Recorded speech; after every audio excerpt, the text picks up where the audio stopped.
where does the ideas of Chicago or the LA Coliseum, where are those seated? Right. Or how are those seated? What bar are you at when you come up with that idea? That's a really good question. I couldn't tell you the answer to either one of those. What I could tell you, I think LA was a market that we had looked at in Southern California. And as you look at a lot of those data, look at our database, look at YouGov studies, all of those things, we have more fans in that Los Angeles DMA than any other market in the United States or the world for that matter. New York's number 2, Chicago's number 3. So I think those were kind of 3 different just general markets we were looking at as, hey, here's 2 or 3 areas that we want to potentially look at. And, for Los Angeles in particular, have a great track out at Fontana. We've seen some great racing there, especially the past few years. We also felt like, hey, there's an opportunity for us to do something new and bold and different. And, as a part of that, we're really looking at kind of our exhibition races. So you had the, Clash, which was a shootout. It was on Saturday. And I remember growing up, Saturday at Daytona is a really big deal. Everyone would come out. I mean, you would be racing there. It was huge. And then you move it to Sunday, and then we eventually moved it to Tuesday on the road course. And, it felt like an opportunity for us to just do something a little bit different and, get out of the box. So we came up with this idea in the fall of 2019, and actually the Coliseum in particular started, I would say, more on the international side. So, kind of being on that international side, I guess in whatever it was, 2019, we were looking at new markets and, hey, where could we go and race in the future? And we were looking at this market.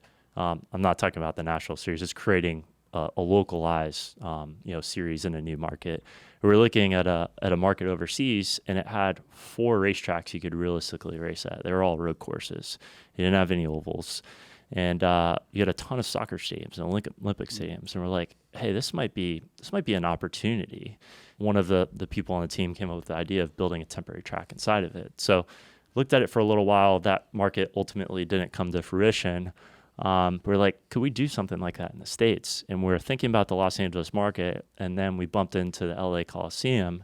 Think about the history of the Coliseum, 100 years to the date that we broke the ground on the project is when they started building the project, the Coliseum. The field itself was big enough, and we're like, hey, this could be a really good opportunity for us to do something different. And ultimately, one thing led to another. We made some progress in late 2019, early 2020.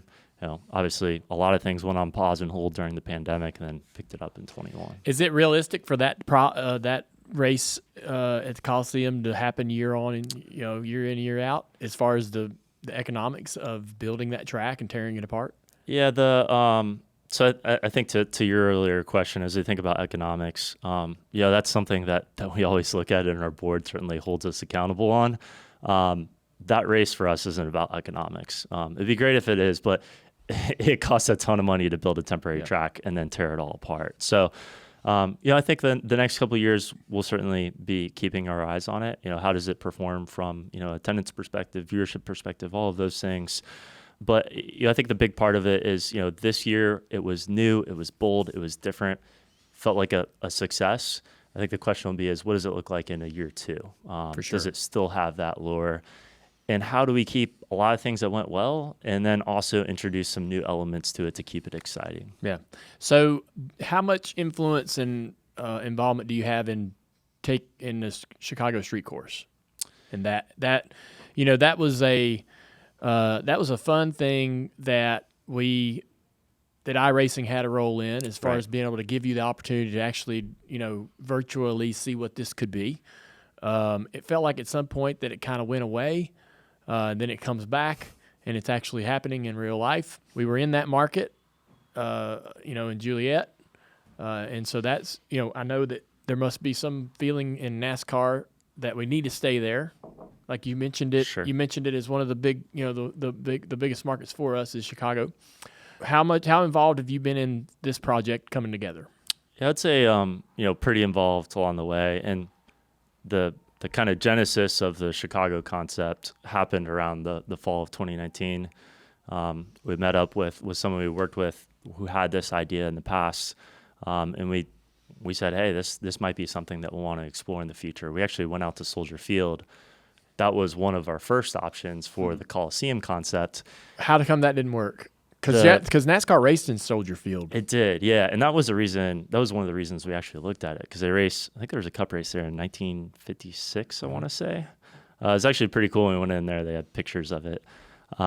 So we looked at the, Soldier Field. The challenge with that was just the size of it. So, you could probably build a track, but, the Coliseum was a quarter mile. That would probably be a sixth Even or smaller. seventh. Okay. It'd be tiny. Yeah. Okay, It'd be great. super tiny. Okay. So as soon as we saw that, we kind of put that off to the side. But then we started looking at this concept of doing a street course in Chicago.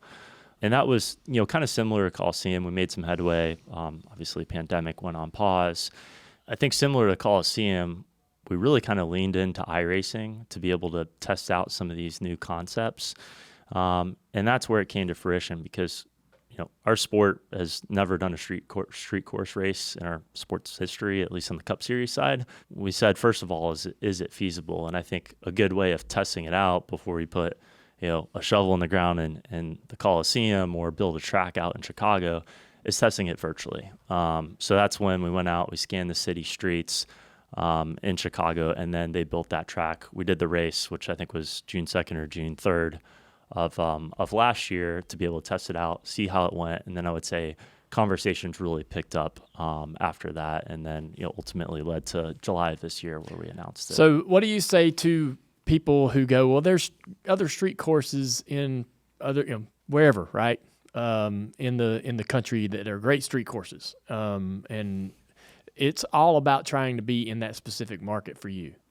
Yeah, I think the market is a big part of it. I think, frankly, the location was a big part of it, too. So Grant Park it's right in the heart of Chicago.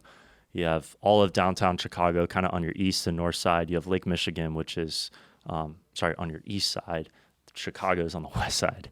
But it's right in the heart of Chicago. They have Lollapalooza there every summer, probably over 100,000 people every day for that event.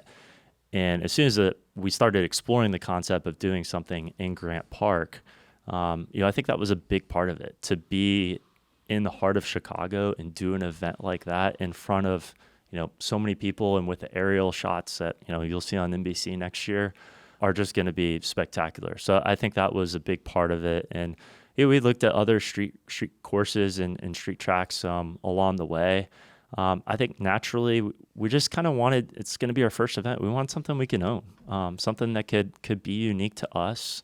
Being our first street course is, hey, let's be big, let's be bold, let's be out of the box.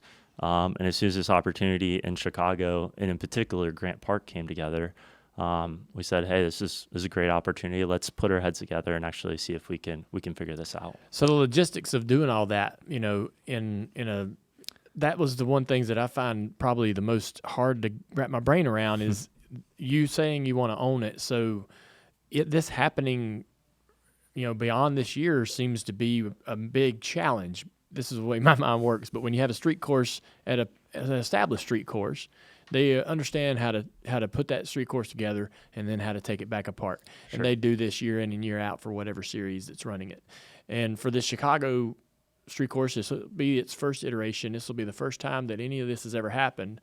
And the logistics of that alone and being able to build this street course in this functioning space, right, seems to be massive. It's huge. And so when you're no pressure, right, when you take on this responsibility, what is the payout? What's the payoff that makes you go, I'm glad we did this, and we absolutely have to do this again next year?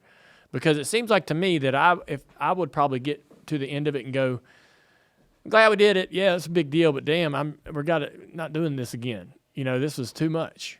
Mm-hmm. So what's the payout? Yeah, to your point, it's gonna be a huge lift. Not just the walls and fencing. That's one component of it, but temporary stands, temporary suites, temporary hospitality units, all the things that you'd see around a street course. So I think the good news is we've got Julie Giese, who's been our track president at Phoenix. She's gonna be heading up the project. She's been in Chicago a lot the past 2 months, meeting with a lot of the different stakeholders in the areas.